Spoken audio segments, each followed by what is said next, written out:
नमो वरहंतारं नमो सिद्धारं नमो वार्यारं नमो वज्रायारं नमो लोये सवसाहुगं शुद्धात्मान्मणिकान्तं साधमुक्तं मङ्गलम् वन्दे सन्दर्शसिद्ध्यर्थं सुन्दर्शार्थप्रकाशकम् मङ्गलं भगवान् वीरो मङ्गलं गौतम गणिं मंगलम कुंद कुंदाच्यो जैन धर्मोस्त मंगलम परम पुरुष निजर्थ को साधु है गुण वृंद आनंदामृत चंद्र को वंदत हूँ सुखन मंगलमय मंगल करण वीतराग विज्ञान नमोता ही आते भय अरहंता क्षमा।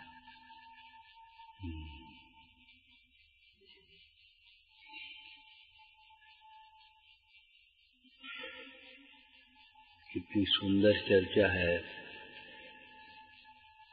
सुगति का साधन समाधि है। सुगति का साधन समाधि है। परिणामों से जीव की सुगति होती है, परिणामों से जीव की कुगति होती है। संक्लेश परिणामों से कुगति और विशुद्ध परिणामों से सुगति और वीतराग परिणामों से पंचम गति। यथा मति तथा गति। यहाँ मति का अर्थ केवल ज्ञान मत लेना। बुद्धि में परिणाम साथ में अंतर्गर्भित ले लेना। ज्ञान कहने से सम्यक्त पूर्वक ज्ञान होता है, इसलिए सम्यक दर्शन अंतर्गर्भित है। बिना सम्यक दर्शन के ज्ञान को ज्ञान ही नहीं कहते। और जहाँ ज्ञान होता है तो जानबूझ करके गड्ढे में कौन गिरेगा? जो पाप को दुख का कारण जानेगा वो पाप का सेवन क्यों करेगा? हो जाए पाप का परिणाम आ जाए तीव्र हृदय में तो उसकी निंदा ग्रह करेगा, लेकिन ये तक नहीं है जानबूझ करके पाप का परिणाम करे उसमें आनंद माने। और क्या हम जानते हैं पाप दुख का कारण? ऐसे ज्ञान को ज्ञान नहीं कहते। मतलब ज्ञान होने पर आचरण होता ही है, सहज रूप से होता है। क्यों? हे को हे जानने का फल हे उस पदार्थ का उन भावों का छूटना है। उपादेय को उपादेय जानने का फल उसका ग्रहण होना है। अब ग्रहण त्याग नहीं है तो उपादेय वो जानता तो हूं मैं। बहुत लोग कह देते जानते हैं मानते नहीं। भैया ऐसे जानने को जानना ही नहीं कहते। श्रद्धान सहित ज्ञान, और ज्ञान चारित्र को उत्पन्न करता है। उत्पादित चारित्रम। सम्यक्त पूर्वक तो ज्ञान उत्पन्न होता है और ज्ञान चारित्र को उत्पन्न करता है। उत्पन्न करता है, ये शब्द लिखा है। मतलब ज्ञान हो और आचरण न हो ऐसा नहीं होता। ये बात अलग है कि ज्ञान होने पर आचरण में क्रम पड़ता है। ज्ञान होने पर आचरण में क्रम पड़ता है। अथवा तो ज्ञान ज्ञान ज्ञान ज्ञान ज्ञान ज्ञाता ज्ञाता ज्ञाता, बस इसी का नाम आचरण। आचरण क्या है? आत्मा ज्ञाता स्वरूप है, ज्ञाता दृष्टा रहना, यही आचरण है।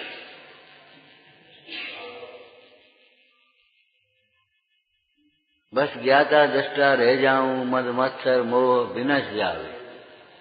मद मत्सर मोह उत्पन्न नहीं हो ज्ञाता मात्र रहे, इसी का नाम आचरण है। और ज्ञाता रूप अपने को अनुभव न करे तो कैसा होगा? दुखी होगा। फिर उस दुख को दूर करने के लिए पर पदार्थों की ओर देखे, वहां राग द्वेष करे, बस उसी का नाम असंयम आचारित्र। और वहीं कल्पना करके सुख मान लेवे, ये भ्रांति है। उसमें मग्न हो जाए, वो रौद्र ध्यान है। उसको प्राप्त करने के लिए आकुलित हो, दुखी हो गए, वार ध्यान है। माने सब उसी में लग जाएंगे। ज्ञाता स्वरूप है आत्मा, और ज्ञाता स्वरूप केवल ज्ञाता स्वरूप नहीं होता, ज्ञान के साथ में आनंद भी होता है। तो जो ज्ञाता स्वरूप होगा वह आनंद रूप होगा। नियम है ये।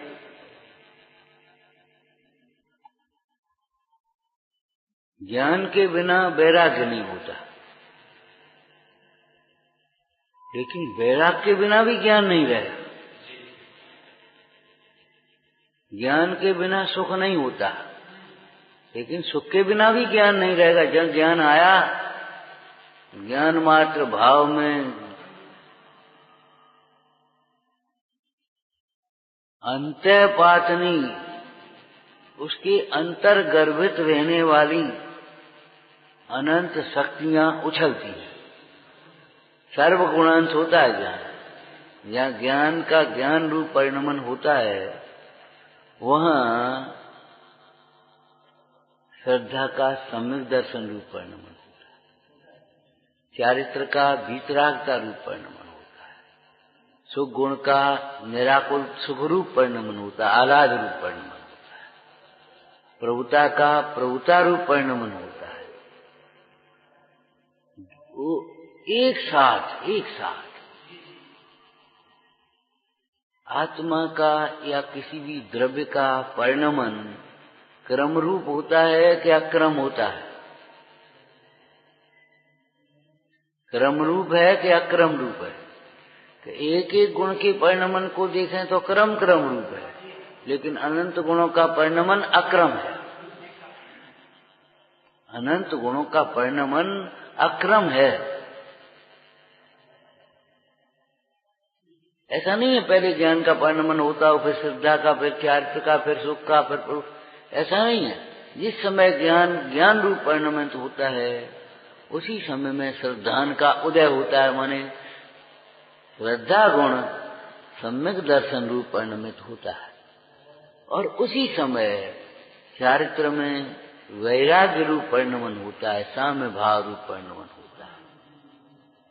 उसी समय सुख गुण का परिणमन आह्लाद रूप, सुख रूप, निराकुलता रूप होता है।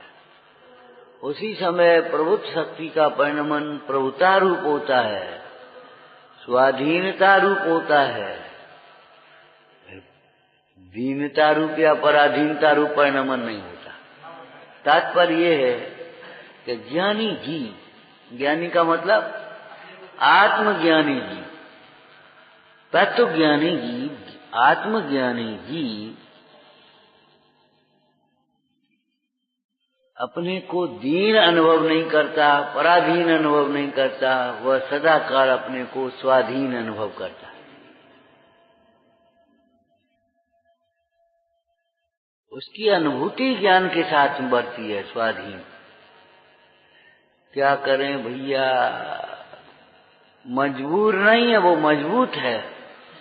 बता था ना, मजबूर नहीं है, मजबूत है। क्या करें, कर्म के तीव्र उदय में भी, बाह्य प्रतिकूलताओं में भी वह रोने नहीं बैठता, गिड़गिड़ाता नहीं, वह योग्य पुरुषार्थ करता है, तत्व भावना भाता है। मुंडाज पर उपसर्ग आए अथवा ज्ञानी ग्रस्तों पर भी उपसर्ग आए, सुदर्शन सेठ आदि कहते, तो वे रोने नहीं बैठे, गिड़गिड़ाए नहीं, दीन नहीं हुए, वे अपने अप्रभावित रहते हुए अपने आत्म स्वरूप की भावना भाते। 12 भावनाएं उनके भीतर में स्वयं चलने लगी। क्या चलने लगी? ये तो स्वांग है, अनित्य है, अध्रुव है, विनाशिक है, इसका मेरे से कोई संबंध नहीं, मैं तो अविनाशी तत्व हूँ, मैं तो सहज आनंदमय तत्व हूँ, ये तो भिन्न है, न्यारा है, इससे क्या फर्क पड़ता है?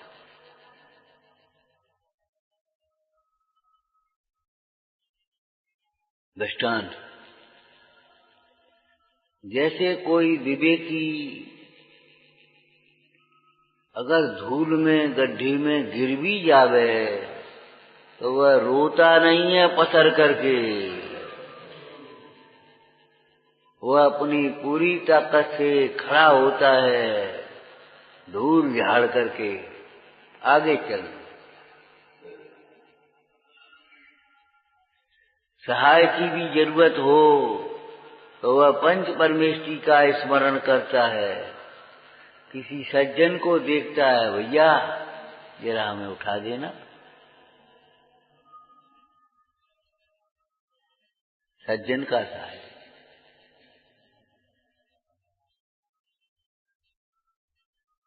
खोटे उपायों का, दुर्जनों का सहाय लेने की सोचता भी नहीं है। मतलब यहाँ इस प्रसंग में कहें तो इससे तो भैया मर जाए, क्या करें, हे भगवान उठा ले अब तुम हमें, अब तो पीड़ा सही नहीं जाती। इस प्रकार के खोटे भाव मन में नहीं आने देता। वह उस समय भी देह से अपने उपयोग को समेटते हुए, उस स्वांग से अपने उपयोग को समेटते हुए पंच परमेष्टि भगवंतों की भक्ति में एकाग्र होता है। उस वक्त तुम्हें सेठ ने ध्यान में घेरा है। किस वक्त? एक सेठ के घर में किया दारिद्र ने डेरा, भोजन का ठिकाना भी न था सांझ सवेरा। भैया अब का करें, कल का होए, जी बाल बच्चा का खाएंगे, अब तो प्राण निकल रहे हैं, सहन नहीं होती, हे भगवान। एक सेठ के घर में किया दारिद्र ने डेरा, भोजन का ठिकाना भी न था सांझ सवेरा। उस वक्त तुम्हें सेठ ने ध्यान में घेरा। जब राज रोग था हुआ श्रीपाल राज को, मैना सती तब आग को पूजा इलाज को। मैंने अपने परिणामों की संक्लिष्टता से, अपने परिणामों को संक्लिष्टता से बचाने के लिए अपने भगवंतों की भक्ति में चित्त लगाया और उस भक्ति को ही प्रतिकूलता दूर करने का कारण समझा। क्यों? पाप के उदय से होने वाली प्रतिकूलता, चाहे वो रोग हो, चाहे दरिद्रता हो, चाहे अपमान हो, चाहे भूख हो, चाहे प्यास हो, चाहे कुछ जो कुछ भी हो, पाप के उदय से होने वाली प्रतिकूलताएं, पाप के परिणाम छूटने पर सहज छूट जाती। कोई अवस्था हो बता। जब द्रौपदी का चीर था दुशासन ने कहा, सबरे सभा के लोग कहते थे हा हा हा, अब का हो, हे भगवान, हे भगवान। उस वक्त द्रौपदी निश्चल,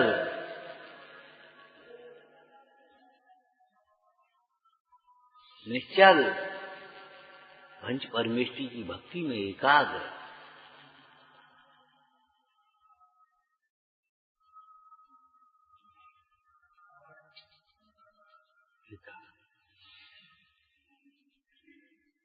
वर्तमान योग में यही तो है। निदान मत समझ लेना, दीनता मत समझ लेना। सुंदर सा वाक्य याद हो गया, जो ज्ञाता होता है वह दीन नहीं होता। जो अपने को ज्ञाता अनुभवता है वह दीन अनुभवता नहीं है, पराधीन अनुभवता नहीं है। जीवित मरना संसा मित्रान राग सुखान बंदनानी। अब भगवान जल्दी दे छूट जाए, भगवान आप बच जाए, ऐसा नहीं आता।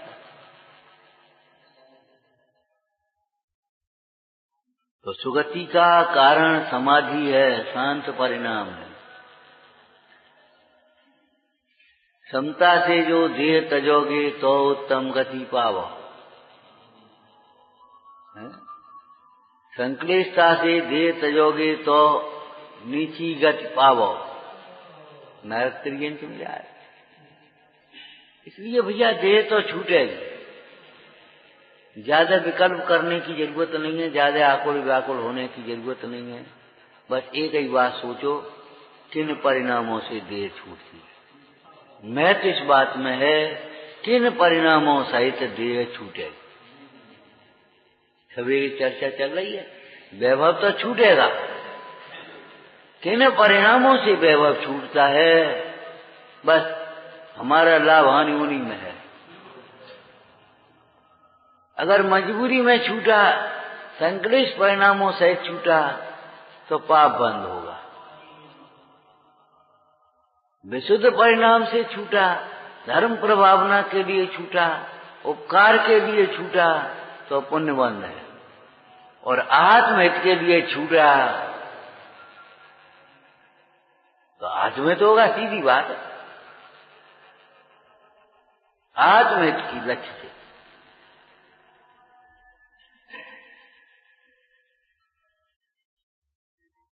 तो बहुत सुंदर चर्चा समझ लेना चाहिए। यहाँ क्या सुगति का कारण समाधि है।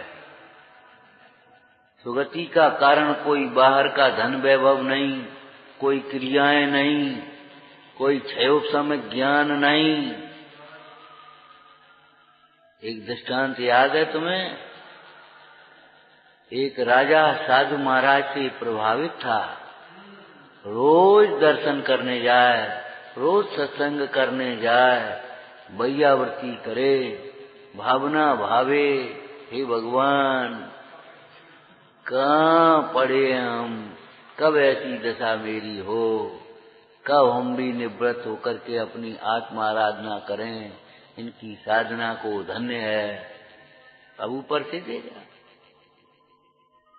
और क्या हुआ, एक साथ संयोग की बात दोनों का मरण हो गया, राजा का और साधु का। एक ही दिन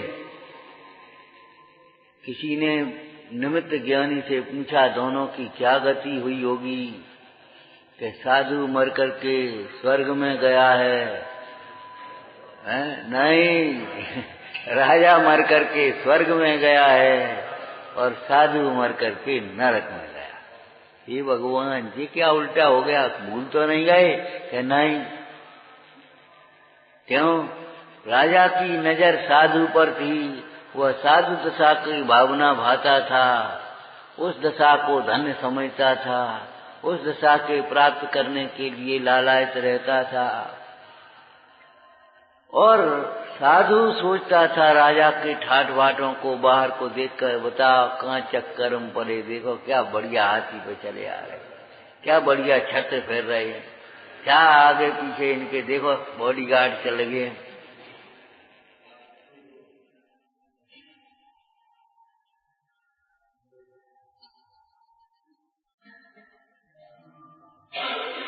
अंतर की परिणति से,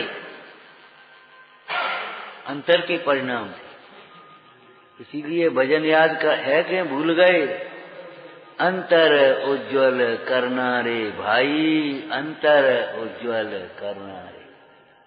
कपट कृपाण तजे नहीं तोलो, करनी काज न सरना रे। अंतर उज्ज्वल करना रे भाई, अंतर उज्ज्वल करना रे। भूधर नील बसन पर कैसे केसर रंग उछरना रे। मैले काले नीले कपड़े पर केसरिया रंग कैसे उछलेगा। यहाँ नील बसन माने नील नहीं लेना, यहाँ क्या लेना, नीलेश्या के परिणाम, कृष्णलेश्या के परिणाम, उन परिणामों में तुझे धर्म का रंग कैसे चढ़ेगा?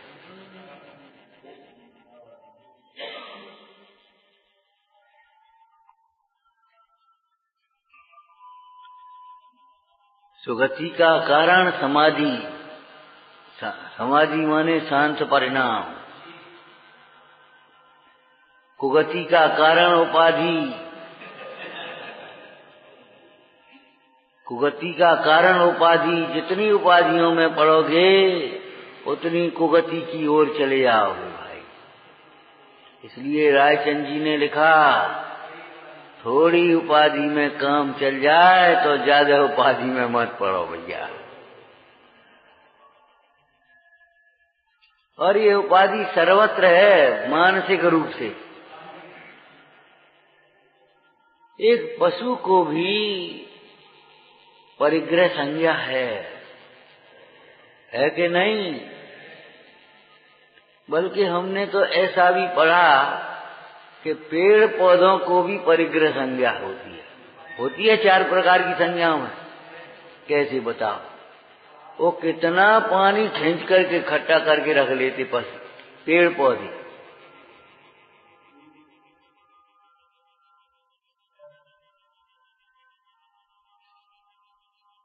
जानवर भी परिग्रह को समझते हैं। चूहा इकट्ठे कर लिए उसने बिल में रुपया, और नाचता मटकता एक दिन किसी ने देखा, कोई मनोविज्ञान जानने वाला होगा, उन्होंने बिल में है कहीं, खोद करके निकाल लिए, नाच करके मर गया।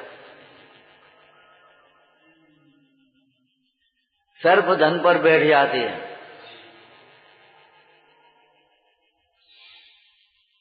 मतलब परिग्रह के लिए बाह्य परिग्रह मात्र नहीं, अंतरंग का परिग्रह प्रधान है। मूर्छा परिग्रह। तुम ये मत सोच लेना दरिद्र है कोई तो परिग्रह कम है। उसके अनंतानुबंधी परिग्रह हो सकता है। अनंत पदार्थों की क्या है। और बाह्य पुण्य के उदय का वैभव बहुत भी हो और तत्व ज्ञानी है तो उसे अनंतानुबंधी परिग्रह नहीं है। अनंतानुबंधी तो है ही नहीं, बाद बाकी परिग्रह में उदास है। दास भगवंत के उदास रहें जगत सो, सुखिया सदैव ऐसे जीव समकृति है। हो गया उपदेश? हो गया ना? क्या? हाँ, सुगति का कारण समाधि है। हे भव्य जीवो, अगर सुगति चाहते हो तो अपने परिणामों को संभालो, उपाधियों को छोड़ो। समाधि मार्ग की तुम्हारी निर्देशिका में पहले लाइन लिखी है, पहला नंबर है। एक तो अपने अजर अमर आत्मा को समझो, उसके बल से आप समाधि कर पाओगे। बाहर से छोड़ने से समाधि थोड़ी हो जाएगी। अजर अमर आत्मा को समझो। दूसरी बात, उपाधियों को छोड़ो। उपाधि में पड़े रहोगे तो तुम्हारा निमित्त कैसा ही संबंध है कि बस वहां ही तुम्हारा उपयोग लगा रहेगा, तो तुम समाधि कैसे कर पाओगे?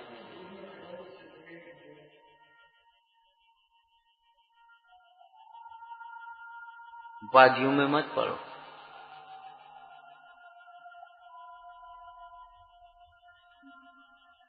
जिनको तुम सुख का कारण समझते हो भैया, वे उपाधियां दुख का कारण है।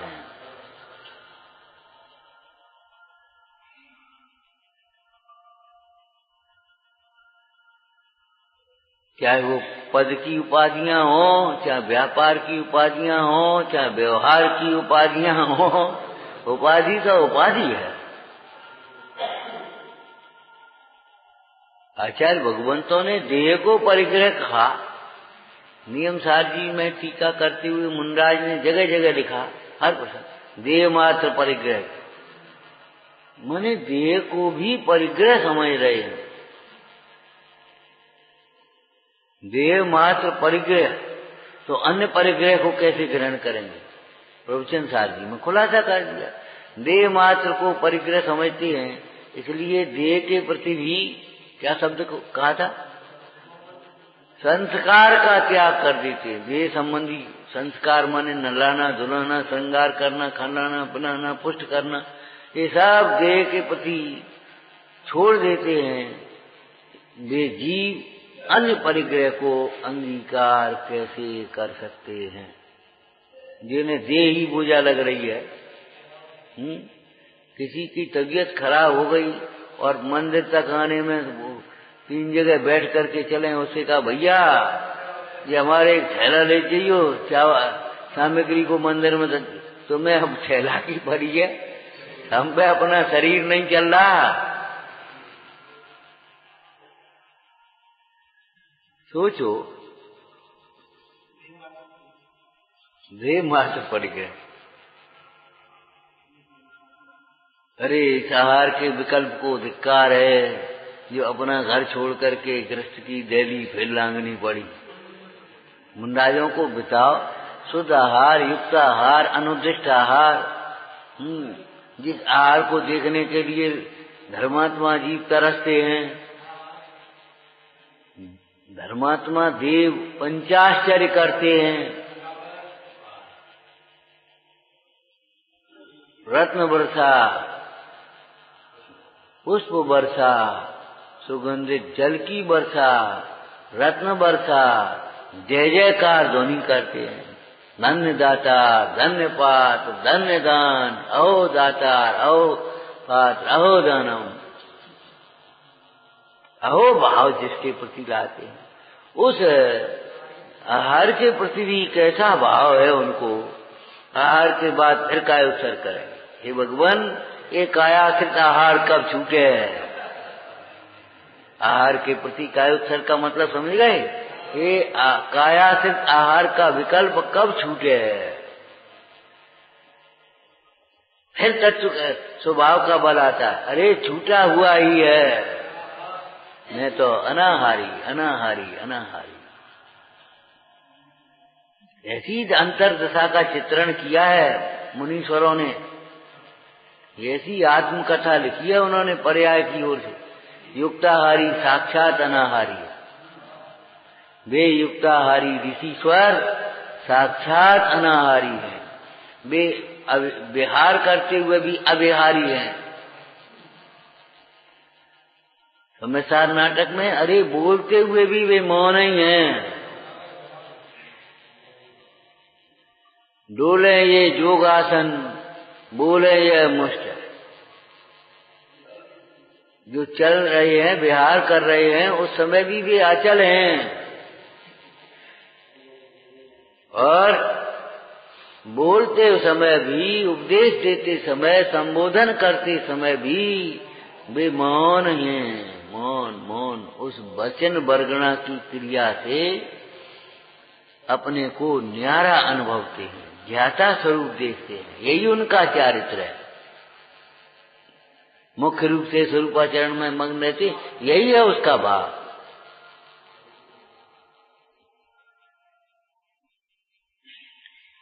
कोई परिणामों की संभाल का तो उद्यम न करे, केवल बाह्य क्रियाओं में मग्न हो जाए, बाह्य क्षरोपम ज्ञान में मग्न हो जाए, तो द्रव्य संग्रह टीकाकार ब्रह्मदेव सूर्य क्या कह रहे हैं? बगुला जैसा लोक रिंजायमान पर, बगुले जैसी परिणति है। ऊपर से तू एकाग्र दिखाई देता, भीतर से एक 5वें अधिकार में टोटरमल जी ने प्रश्न उठाया, निर्बद्ध कार्य का में उपयोग लगाओ, काय को ये पूजा पाठ इनमें साबद्ध होता है, काय को करो। निर्बद्ध कार्य सामायिक आदि में उपयोग लगा कि शरीर से निर्बद्ध होने का नाम निर्बद्ध नहीं है। निर्बद्ध माने निष्पाप। परिणाम से तो निर्वत हो। छद्मस्त जीव का निचली भूमिका वाले जीवों का उपयोग बाह्य अवलंबन के बिना नहीं लगता।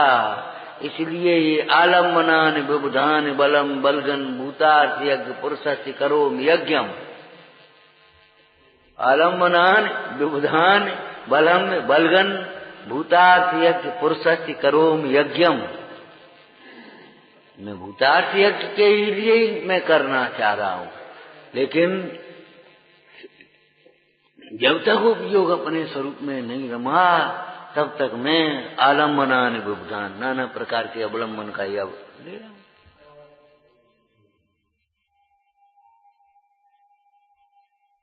विचार करो, ऐसे समाधि को तीव्र पुरुषार्थ से ज्ञानी जी प्राप्त करते हैं। अज्ञानी उस समाधि को क्या जाने बेचारे। कभी मोह के मंद उदय में कभी मंदता हो जाए सहज रूप से, या बुद्धि पूर्वक परमेश्वरी भगवान का स्मरण करे, परमात्मा का ध्यान करे, बाह्य का त्याग कर दे, उलझन नहीं रखे। जगत के जीव उसे समाधि मान लेते, केवल मंद कसा है भैया, लेकिन वो भी सुगति का कारण है, देवालय गति का कारण।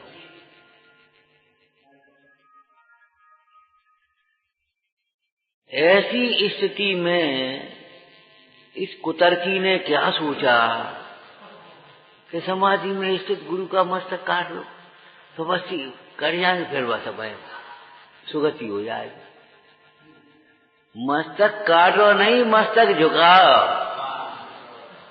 भले आदमी ऐसे समाधि में स्थित गुरु वंदनीय होते हैं, मस्तक काटने लायक नहीं, झुकाने लायक तो मस्तक। कहां से तर्क छूट गया तुम? मस्तक काटने से तो संक्लेश परिणाम हो गया, तो सुगति से छूट करके कुगति हो जाएगी। कल कहा था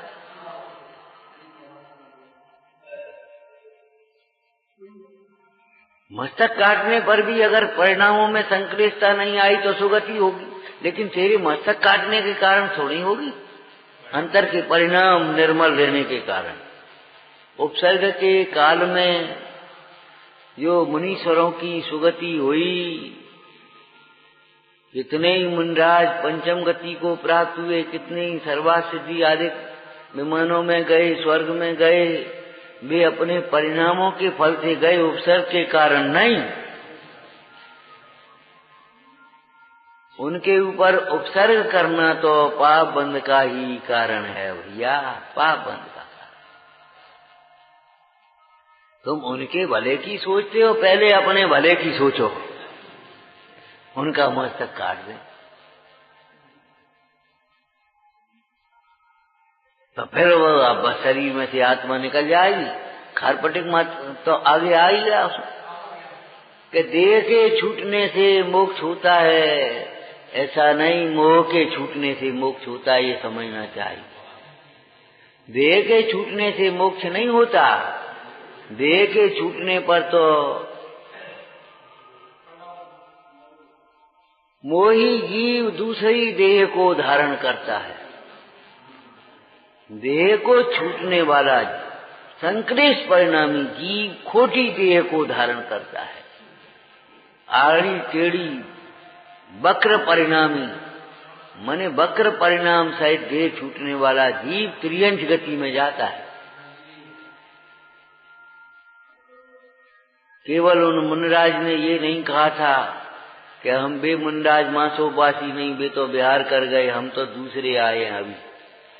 बस चुपचाप रह गए सुनते हुए, निषेध नहीं किया। निषेध करने हाथी की पर्याय में जाना पड़ा, मृदमती, और वो तो तुमने पढ़ा ही सुना है, मरकर हाथी होएंगे धरती लटके सूंड। मान बढ़ाई कारणे जो धन खर्चे मूल, मर के हाथी होए हैं धरती लटके सूंड। मतलब दानादिक के कार्यों में, धर्मादिक के कार्यों में भी जिनका मानादिक का प्रयोजन है, अभिप्राय है, अपने विषय कषायों को पुष्ट करना चाहते हैं, वे जीव तो अतिरिक्त शरीर को धारण करें। शरीर छूटने पर अब दो हो गए उसमें, क्या मोह सहित शरीर छूटने पर संसार ही होता है, पुनः शरीर को धारण करता है। जब निर्मोह दशा में शरीर छूटता है, दर्शन मोह चारित्र मोह का भाव होने पर शरीर छूटा है, अब निर्वाण को प्राप्त होगा। इसलिए जो उत्तम गति है वह शरीर छूटने से नहीं, मोह छूटने से होती है। कषाय मुक्ति किलरेश मुक्ति, कषायों से मुक्त होना वही जीव की वास्तविक मुक्ति है। इसलिए शरीर छूटने का उपाय मत करो, और सो भी तुम अपने शरीर के ऊपर नहीं, ये दूसरे के लिए कर रहे हो। एक बार क्या हुआ, एक ने बुलेट प्रूफ का कवच बनाया, कोट बुलेट प्रूफ, समझ गए, गोली पार न कर सके, और सेना के अधिकारी के पास पहुंच गया, सर हमने ये बुलेट प्रूफ कोट तैयार किया, इस पर गोली असर नहीं करती है, आप बताइए, ऑर्डर दीजिए। सेना के लिए आप ऑर्डर दे। बोले खड़े हो जाओ सामने पहन करके। उस कोट को पहन करके सामने खड़े हो जाओ, मैं गोली चलाता हूं। ऑर्डर दूसरे के लिए भाग गया, तुम गोली पार करेगी तो विचार करो, तू दूसरों के मोक्ष के लिए दूसरों के शरीर को घात करता है। अरे भैया, मोक्ष के लिए अपने शरीर को ही घात कर लेना। ये भी अपने ऊपर नहीं घटा रहा, और कितने ही अपने शरीर का भी घात करते। काशी करोंत वगैरह लिया ना, पर्वत से गिर करके मर जाते हैं नदी में। अरे तो भैया, देह भिन्न है और आत्मा भिन्न है। आत्मा का मोक्ष आत्मा के परिणामों से, वितराग परिणामों से होता है। आत्मा का मोक्ष शरीर छूटने से नहीं होता। यह शरीर छूटने से मोक्ष होता तो फिर क्या पूछे, इतने मरने वाले हैं, सब मुक्त ही हो जाते, फिर दोबारा जन्म कौन लेता? पुनर्जन्म की व्यवस्था ही खत्म हो गई। अगर देह के छूटने से मोक्ष होता तो पुनर्जन्म की व्यवस्था खत्म हो गई। वो तो फिर नया शरीर धारण करने की व्यवस्था ही नहीं है, जाकर के बस मुक्ति हो जाएगी।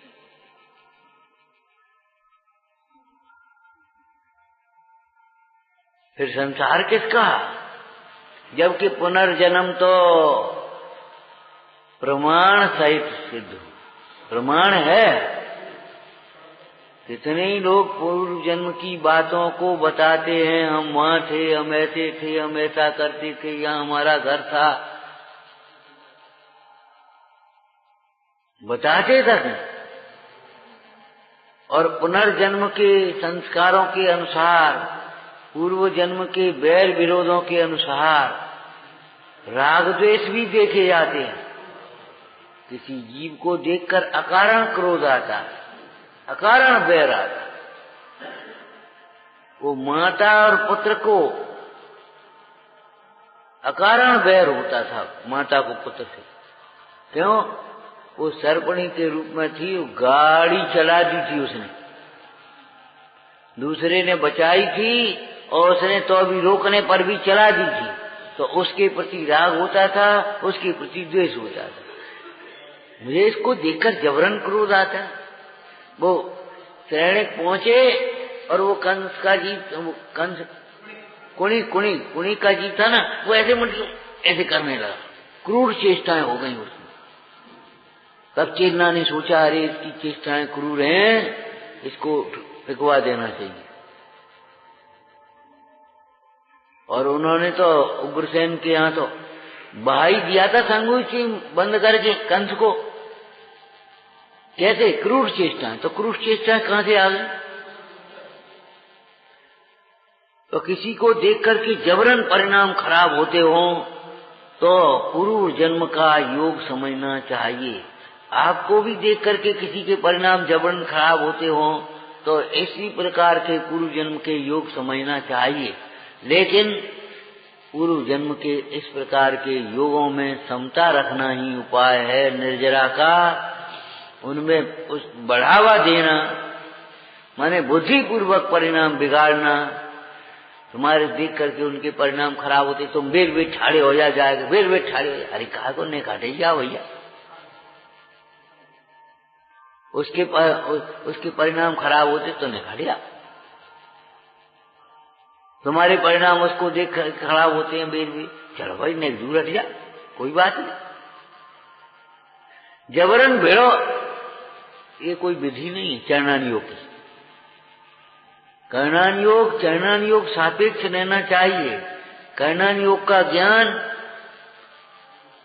पूर्व कर्मोदय का ज्ञान अपने वर्तमान परिणामों को सुधारने के लिए है। कहा था ना, कोई बहुत धनी है, ईर्ष्या करने से काम नहीं चलेगा। उसकी धन को पुण्य उदय का कार्य समझकर तुम भी पुण्य करो। अब उनको तो भैया पूर्व पुण्य को उदय, तो तुम वर्तमान में कर लो, तुम्हारा आगे उदय आ जाएगा, उसमें क्या फर्क पड़ा। लेकिन अगर तुम ईर्ष्या करोगे तो वर्तमान का भी उदय वर्तमान में भी नहीं है और आगे भी नहीं है। वो दृष्टांत तुमने सुना होगा। राजा ने कहा 4 व्यक्ति लाओ। कौन से? यहाँ के वहां के। यहाँ के तो हैं, वहां के नहीं है। वहां के हैं, यहाँ के नहीं है, और न यहाँ के न वहां के। 4 व्यक्ति लाओ। तो वो दृष्टांत तो लौकिक है। तो 4 व्यक्ति ले आए। कौन को ले आया? एक सेठ था, उसको ले आया। कैसा सेठ? पूर्व का खूब तो वैभव, सब अनुकूलता है, भोग संयोग सब, और खूब दान पुण्य करे, परोपकार करे, आराम से धर्म ध्यान भी करे। देखो साहब, महाराज यहाँ के भी है और वहां के भी है। पुण्य का उदय भी है और पुण्य के परिणाम भी है, सो आगे भोगेंगे। अब दूसरा यहाँ गरीब आदमी था बेचारा, लेकिन परिणाम बड़े निर्मल थे। अपनी शांति से 2 बातें सहन करे, जो मिल जाए सो खा पी ले, भगवान का भजन करे, किसी से ज्यादा संकलिष्टता बैर विरोध न करे। देखो महाराज, वो यहाँ का तो नहीं है बेचारा, पाप का उदय वहां का। एक अपने पुण्य के उदय में नशे में मगन है। महाराज यहाँ के हैं, वहां के कछु नहीं।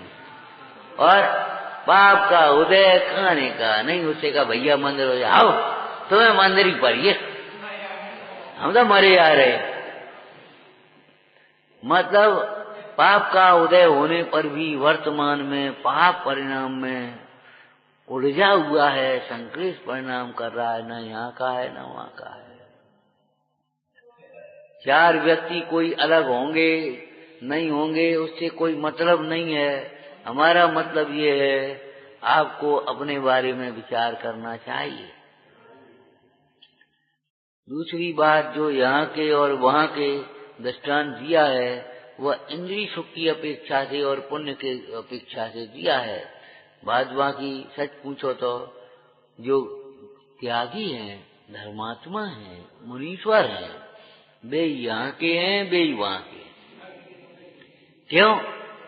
यहाँ भी अपने आत्मा के आनंद को वेदन कर रहे हैं और आगे भी आनंद को वेदन करेंगे। खाली भोग संयोग तुम्हें पुण्य के उदय से मिल गए सो यहाँ के, और दान पुण्य कर लो सो वहां के। इतने अर्थ को मत समझ लेना, इतने अर्थ में संतुष्ट मत हो जाना।